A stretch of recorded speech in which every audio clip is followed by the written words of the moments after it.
Example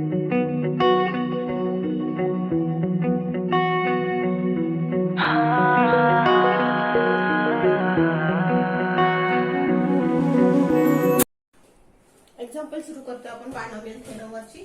बघा, हे expansion तसंच ठेवलंय आपण. Expand √3 + √2 raise to 4. आता हा आपला ए आहे, हा आपला बी आहे. म्हणजे ए + बी रेज टू आपल्याला किती करायचं आहे, तर 4 करायचं आहे. म्हणजे एन आपला 4 आहे. मग त्याप्रमाणे आपलं एक्सपान्शन होणार. बरोबर. ए किती आला आपला, √3 आला आणि बी √2 आला. मग आता आपण सोल्युशन मध्ये कसं लिहिणार बघा. Here a equal to √2, b equal to √3, b equal to √2 आणि n किती आहे, तर 4 आहे. म्हणजे याचं एक्सपान्शन कसं होईल, by using binomial theorem. Binomial थेरमचा वापर करून आपण √3 + √2 रेज टू 4 कसं लिहिणार बघा. याप्रमाणे लिहायचंय. मग n4 आहे, म्हणजे आपले कॉन्स्टंट किती किती असतील बघा. nc0 म्हणजे काय येणार, तर 4c0 येणार.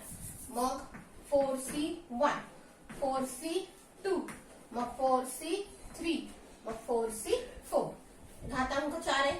टोटल टर्म्स किती येतील, 4 येतील. बघा, ही पहिली टर्म, दुसरी टर्म, तिसरी टर्म, चौथी टर्म आणि पाचवी टर्म. पुन्हा या a चा म्हणजे √3 चा घातांक 4 पासून किती होईल, तर 0 होईल. आणि या √2 चा घातांक हा 0 पासून वाढत जाऊन किती होईल, तर 4 होईल. हे आपल्याला लिहायचंय. मग आता हे कसं लिहिणार बघा आपण.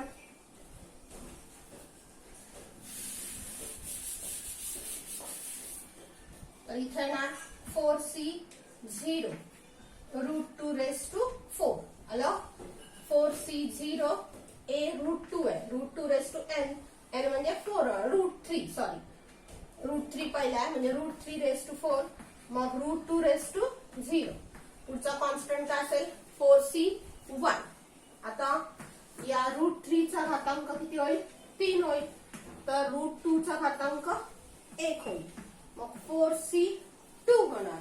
पुन्हा √3 चा घातांक पुन्हा 1 ने कमी झाला म्हणजे 2 झाला आणि √2 चा घातांक वाढला 2 झाला. प्लस 4c3 होणार.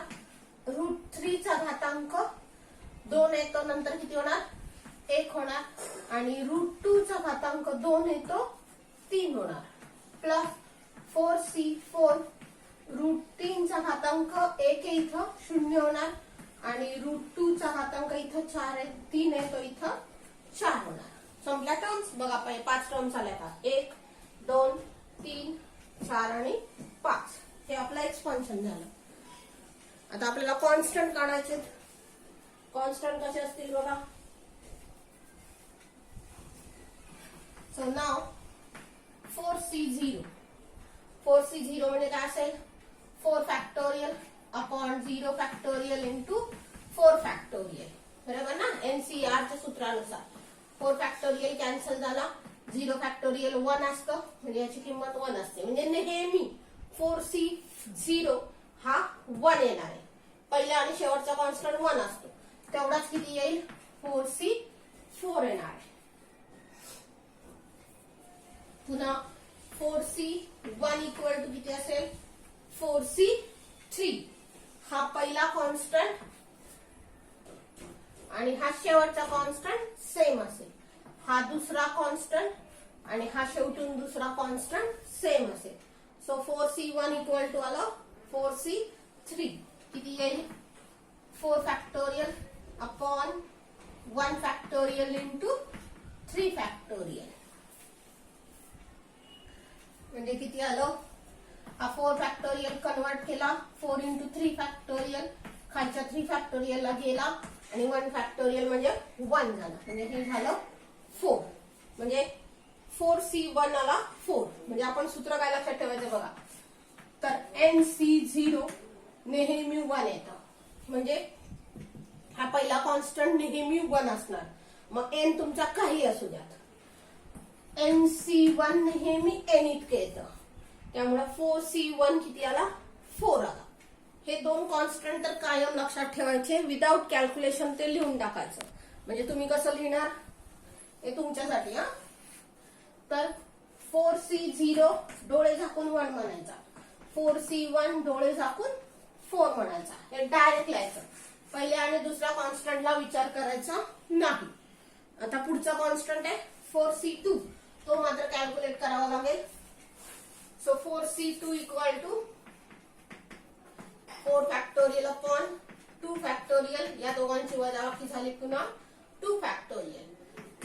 So 4 into 3 into 2 factorial upon हा 2 फॅक्टोरियल गेला आणि हा 2 फॅक्टोरियल 1 into 2 केलं.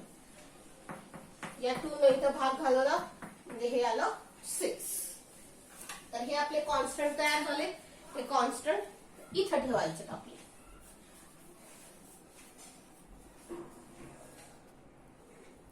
बघा सबस्टिट्यूशन करूयात. 4C0 किती आला होता 1. सो 1 पुन्हा √3 raised to 4. √3 raised to 4 किती होईल बघा. हा √3 आणि हा √3 3 झालं आणि हा √3 आणि हा √3 3 झालं. म्हणजे √3 raised to 4 किती झाले, हे 3 आणि हे 3 झाले 9. आणि √2 raised to 0 झाला पुन्हा 1. कुठल्याही संख्येचा शून्य घातांक 1 असतो. Plus 4C1. 4C1 किती आहे 4 आहे. √3 raised to 3 किती होईल बघा. √3 raised to 3 म्हणजे हा √3 आणि हा √3 झाला 3 आणि हा √3 तसाच म्हणजे 3√3 झाला. आणि हे √2 तसंच. पुन्हा प्लस 4C2 किती झालं 6. √3 चा दुसरा घातांक, हे √3 आणि हे √3 किती होईल 3 होईल. म्हणजे इथं 3 आलं. पुन्हा √2 चा स्क्वेअर. √2 चा स्क्वेअर म्हणजे काय झालं √2 into √2 झाला 2 म्हणजे इथं आलं 2. Plus 4C3. 4C3 किती आला 4 आला. इंटू हा √3 तसा आणि √2 raised to 3 म्हणजे किती होईल बघा. √2 आणि √2 झालं 2 आणि हा √2 म्हणजे हे झालं 2√2. प्लस 4C1 झालं 4C4 झाला 1. हे √3 raised to 0 झालं 1 आणि हे झालं √2 चा चौथा घातांक म्हणजे √2 आणि √2 2. हे √2 आणि √2 2. हे 2 आणि 2 झाले 4.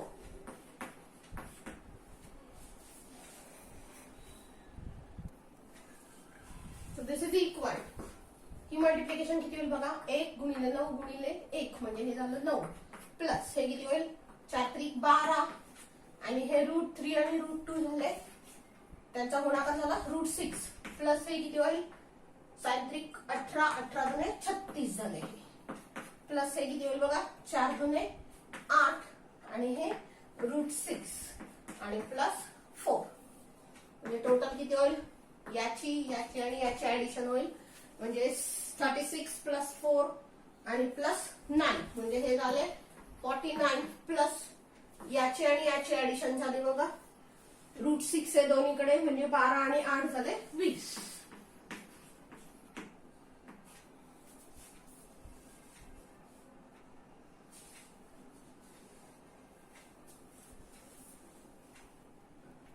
मग त्या एक्सपान्शनचं उत्तर किती आलं तर 49 प्लस 20√6 आलं याचं एक्सपान्शन. पुढचा एक्झाम्पल बघा 2x - 1/x raised to 6. आता तुमचा सेम तेच गणित आहे फक्त मध्ये मायनस आहे. हियर a इक्वल टू किती आहे 2x आहे, b इक्वल टू 1/x आहे आणि n आपला आहे 6. पण आता मायनसचं सूत्र वापरायचं आपल्याला म्हणजे दुसरी चौथी सहावी जे इव्हन नंबरच्या टर्म्स आहेत त्या मायनस लिहायच्या. So 2x - 1/x raised to 6. Constant काय काय असतील बघा. तर पहिला NC0 म्हणजे 6C0 ते पासून 6C6 पर्यंत घातांक 6 आहे म्हणजे टोटल टर्म्स किती असतील 7 असतील. So this is 6C0 2x raised to 6 1/x raised to 0. 2 नंबरची टर्म कशी असेल तर मायनस असेल. पुन्हा 6c1 2x raised to 5 into 1 upon x raised to 1 plus 6c2 2x raised to किती होईल 4 होईल आणि 1 upon x चा घातांक 2 झाला प्लस 6c3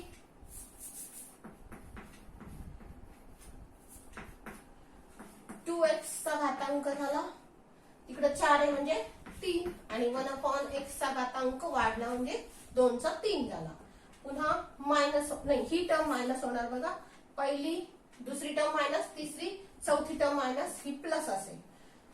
6c4 2x चा घातांक झाला 2 आणि 1 अपॉन x चा घातांक झाला 4.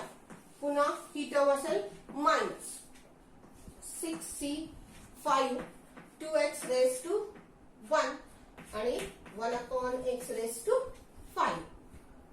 पुढची टर्म प्लस इथं लिहूया प्लस 6c6 2x चा घातांक झाला 0 आणि 1 upon x चा घातांक झाला 6.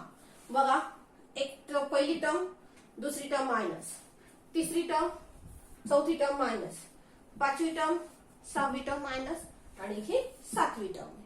आलं. आता याचे कॉन्स्टंट फाइंड करूयात आपण. कॉन्स्टंट किती येतात बघा. 6c0 इक्वल टू किती असेल 6c6 हा पहिला कॉन्स्टंट हा शेवटचा कॉन्स्टंट सेम असतो आणि तो नेहमी किती असतो डोळे झाकून 1 करायचा. कसा आला 6 factorial upon 0 factorial into 6 factorial गेला म्हणजे हे शिल्लक राहिलं 1. हे कॅल्क्युलेट करायची पण गरज पडत नाही. पुन्हा 6c1 म्हणजे हा दुसरा कॉन्स्टंट आणि हा शेवटून दुसरा कॉन्स्टंट सेम असणार. किती असतो तो 6c5 नेहमी n इतका असतो. n किती आहे 6 आहे म्हणजे हे 6 झालं. कॅल्क्युलेट करायचं असेल तर तुम्ही करा. कसं कॅल्क्युलेट होईल हे 6 factorial upon 1 factorial into 5 factorial. So 6 into 5 factorial खाली गेले आणि हा 1 फॅक्टोरियल म्हणजे 1 म्हणजे हे झालं 6. हे कॅल्क्युलेट करायची गरज पडत ना. हे नाही केलं तरी चालेल. जेव्हा सवय होईल तेव्हा हे करायचं नाही. पहिला कॉन्स्टंट 1 दुसरा कॉन्स्टंट n. पुढचे मात्र तुम्हाला आता कॅल्क्युलेट करावे लागतील.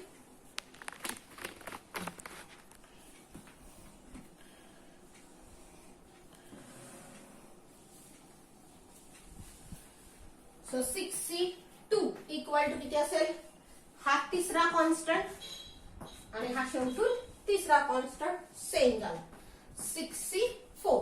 इकडे बघा r वाढतोय तर इकडे r कमी होतोय. हे कॅल्क्युलेट करावं लागेल 6 factorial upon 2 factorial into 4 factorial. हे जरी केलं तरी हेच येणार हे केलं तरी हेच येणार आहे. हा करा कॅल्क्युलेट 6 इंटू 5 इंटू 4 फॅक्टोरियल खालच्या 4 फॅक्टोरियल ला गेले आणि हा 2 फॅक्टोरियल म्हणजे झाला 1 इंटू 2. हे इथं 3 झाले म्हणजे हे झाले 15. म्हणजे 6c2 ची किंमत किती झाली तर 15 झाली. आता एक कॉन्स्टंट राहिला हा 6c3. So 6c3 equal to 6 factorial upon 3 factorial into 3 factorial. So 6 into 5 into 4 into 3 factorial upon हा 3 फॅक्टोरियल गेला आणि हा 3 फॅक्टोरियल 1 इंटू 2 इंटू 3 झालं. हे 3 गुणे 6 गेले म्हणजे हे 5 चौक 20 झालं.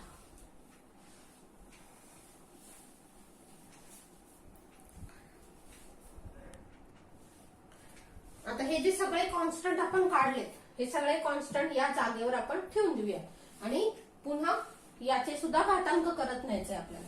आता मी फक्त कॉन्स्टंट पुसते आणि वरच्या खाली सबस्टिट्यूशन करूयात आपण. बघा याचं एक्सपान्शन करायचं आहे. इथं तुम्ही कॉन्स्टंट दिले होते आता याच्या खाली आपण लिहितोय 2x मायनस 1 अपॉन x. इथं तुमचे कॉन्स्टंटचं कॅल्क्युलेशन झालेलं आहे. आता आपण फक्त मी ते पुसलंय. मग याच्या खाली तुम्ही लिहिणार 2x minus 1 upon x raise to 6 equal to पहिला कॉन्स्टंट आहे 6c0 किती असतं 1. आता हे 2x रेज टू 6 आहे म्हणजे 2 चा पण 6वा घातांक आणि x चा पण 6वा घातांक. 2 चा 6वा घातांक किती होईल बघा बेदुने 4, 4 दुने 8, 8 दुने 16, 16 दुने 32, 32 दुने 64. म्हणजे हे झालं 64 आणि x रेस टू 6 आणि हे 1/x चा शून्यावा घातांक किती आला 1 आला. कसं केलं कॅल्क्युलेट? याची व्हॅल्यू झाली 1, 2 चा 6वा झाला 64 आणि x चा 6वा आणि ह्याचा घातांक झाला 1 मायनस 6c1 किती आला 6 आला. 2 चा 5वा किती येईल 32 आणि 6 चा 5वा आणि हे 1/x तसंच प्लस हे किती होईल बघा 6c2 आपले 15 पुन्हा 2 चा 4था किती आला 16 x रेस टू 4 आणि हे 1 चा दुसरा 1च होणार आणि खाली किती होईल x चा square.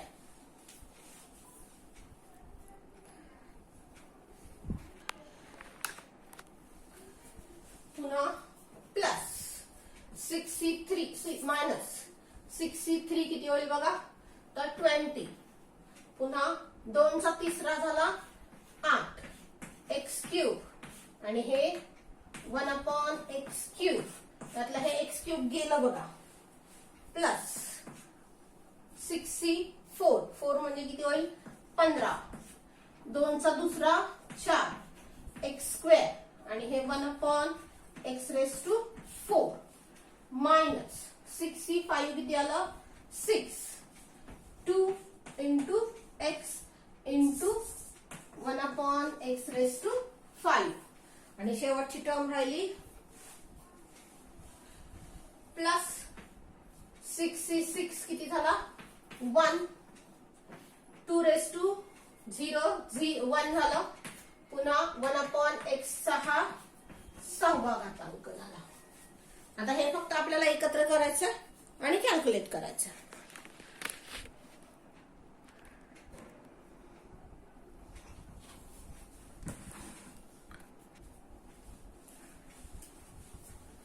So 2x minus 1/x raised to 6 equal to हे 1 आहे हे 64 आणि 1 म्हणजे किती झालं 64 x raised to 6 ही पहिली टर्म झाली. पुन्हा मायनस हे 6 आणि 32 यांचा गुणाकार करायचा आहे आणि हे किती होईल बघा हे सध्या आपण तसंच ठेवूया घातल्यास 6 into 32 आणि हे x raised to 4 होईल किंवा तुम्हाला 6 आणि 32 चा गुणाकार तिथंच करायचा असेल तर तिथंच करून घेऊयात. बघा 6 आणि 32 चा गुणाकार किती होईल डायरेक्ट करायचं म्हटलं तर हे 12 हातचाला 1 3 18 19 आले म्हणजे 192 x रेस टू 4 झाले. हे प्लस 15 आणि 16 चा गुणाकार करायचा आहे. 15 आणि 16 चा गुणाकार किती होईल बघा 15 चा वर्ग 225 आणि 15 म्हणजे 240 आलं म्हणजे प्लस 240 आणि हे x स्क्वेअर शिल्लक राहिला. पुढची टर्म आहे मायनस हे किती होईल बघा कॉन्स्टंट आहे 160 आणि x क्यूब कॅन्सलच झालाय प्लस हे किती होईल 15 चौक 60 आणि हे 1/x चा स्क्वेअर राहिला. पुन्हा मायनस ते राहिले 12 आणि 1/x रेस टू 4 इथे किती होईल प्लस 1/x रेस टू 6. तर हे आपलं एक्सपान्शन झालं. पुढचं एक्झाम्पल आहे बघा find the value of √3 + 1 raise to 4 minus √3 - 1 raise to 4. आता हे तुम्ही एक्झाम्पल कसंही करू शकता. मग याच्यासाठी 2 सेपरेट एक्झाम्पल सोडवायची आणि मग त्याची सबट्रॅक्शन करायची किंवा एकदम करायचं कसंही केलं तरी चालेल. आता हे √3 + 1 रेस टू 4 आहे. आपण एकदमच करूया. So √3 + 1 raise to 4 minus √3 - 1 raise to 4 त्याचं एक्सपान्शन करायचं आहे. या पहिल्याचं एक्सपान्शन करूया. 4 आहे म्हणजे a किती आहे आपला इथं तर √3 आहे b किती आहे 1 आहे आणि n किती आहे 4. मग आता हे डायरेक्ट करूयात. याचं एक्सपान्शन करायचं आहे कसं होईल 4c0 √3 raise to 4 into 1 raise to 0 मग 4c1 √3 raise to 3 into 1 raised to 1. 4c2 root 3 raised to 2 into 1 चा किती होईल दुसरा होईल बरोबर 1 चा दुसरा पुन्हा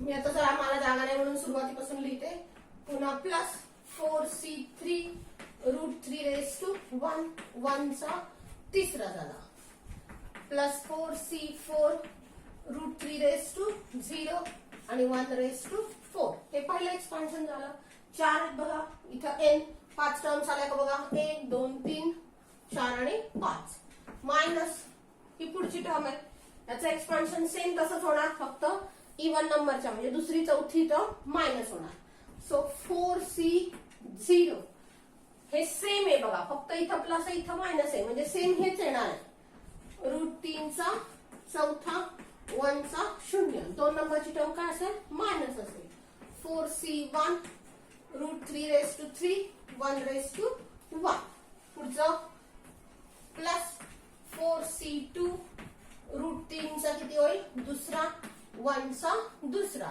पुढची टर्म चौथी मायनस असेल 4c3 रूट 3 चा पहिला 1 चा चौथा सॉरी तिसरा आणि पुढची टर्म आली प्लस 4c4 रूट 3 चा 0 1 चा चौथा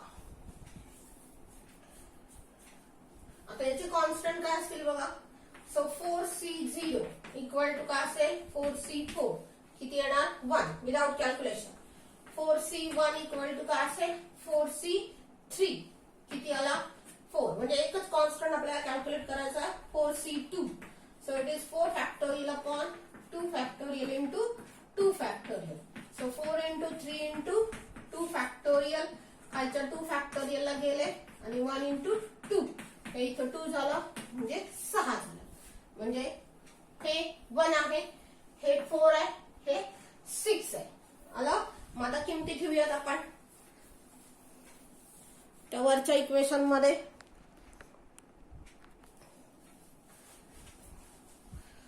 so root 3 plus 1 raise to 4 minus root 3 minus 1 raise to 4 this is equal to इथं काय होईल बघा 4c0 झाला 1 रूट 3 चा चौथा किती होईल 9 इंटू 1 4c1 आला 4 रूट 3 चा तिसरा किती होईल 3 रूट 3 इंटू 1 प्लस 4c2 झाला 6 रूट 3 चा दुसरा झाला 3 इंटू 1 पुन्हा हे किती होईल बघा 4c3 पुन्हा किती होईल 4 होईल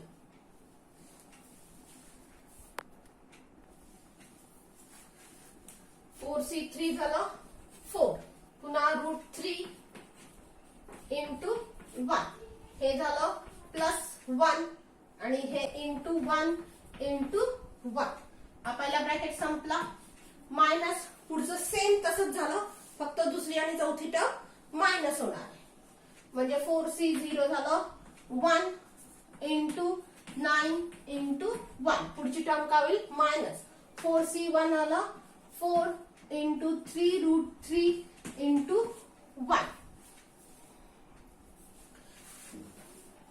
पुन्हा प्लस 4c2 झाला 6 इंटू 3 इंटू 1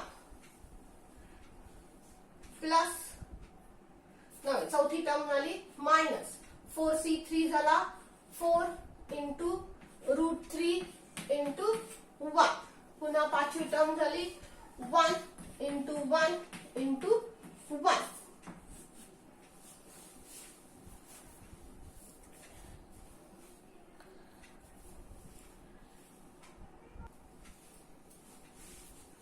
आपण लिहूयात मग root 3 plus 1 raise to 4 minus root 3 minus 1 raise to 4 equal to हे किती होईल बघा तर 9 होईल आता ब्रॅकेट काढून टाकू आपण हे किती होईल 4 त्रिक 12 रूट 3 हे साइन त्रिक 18 झाले पुन्हा हे किती होईल प्लस 4 रूट 3 आणि प्लस 1 हा पहिला ब्रॅकेट झाला आपला किंवा लिहूयात सध्या मायनस दुसरा ब्रॅकेट सेम तसाच होईल. पहिला आलं 9, पुढचा दुसरी टर्म आली -12√3, पुन्हा पुढची टर्म आली +18 -4√3 +1. आता या मायनसनी काय होणार आहे, ही सगळी चिन्ह बदलणार आहे.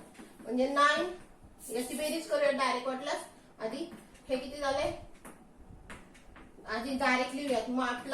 +12√3 +18 +4√3 +1. या मायनसनी ही पुढची चिन्ह बदलली म्हणजे झालं -9 +12√3 -18 +4√3 -1. म्हणजे कोण गेलं बघा, हे कॉन्स्टंट वाले गेले. म्हणजे किती शिल्लक राहिलं, तर हे 12 दुने 24 आणि हे 8. 24 आणि 8 किती झाले, तर 32 झाले. म्हणजे टोटल उत्तर तुमचं किती आलं, तर 32√3.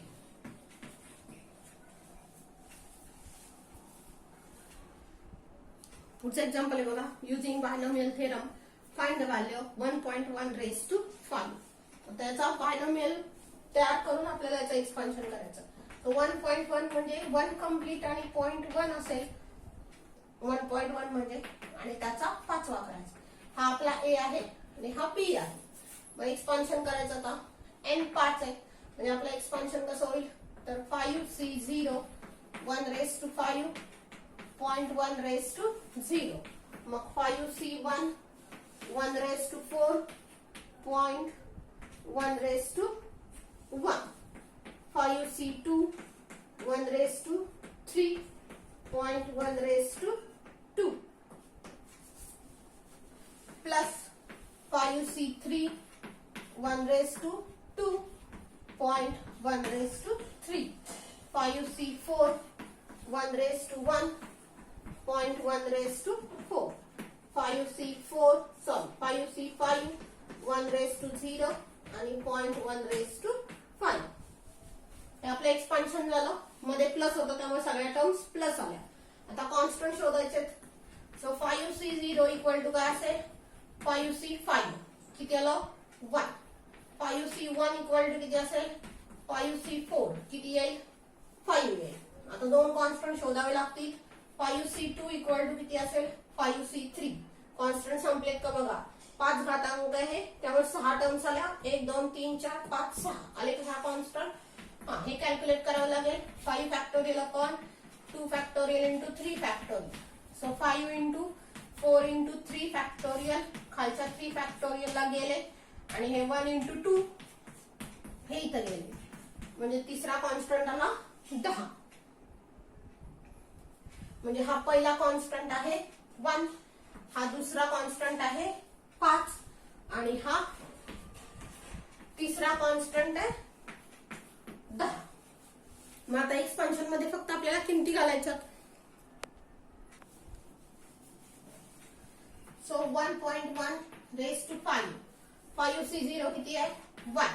1⁵, 1.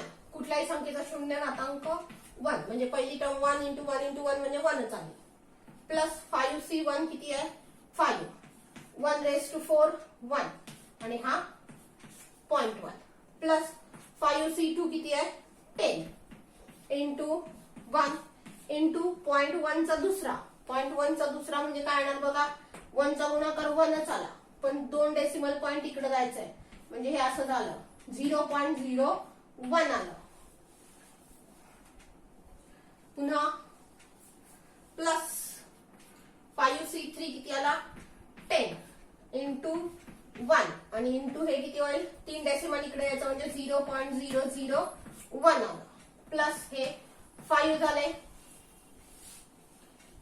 इंटू 1 इंटू 0.000 आणि मग 1 आला. प्लस हे किती होईल 1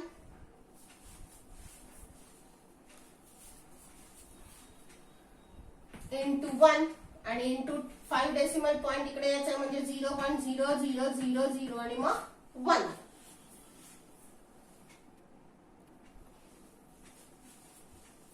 सो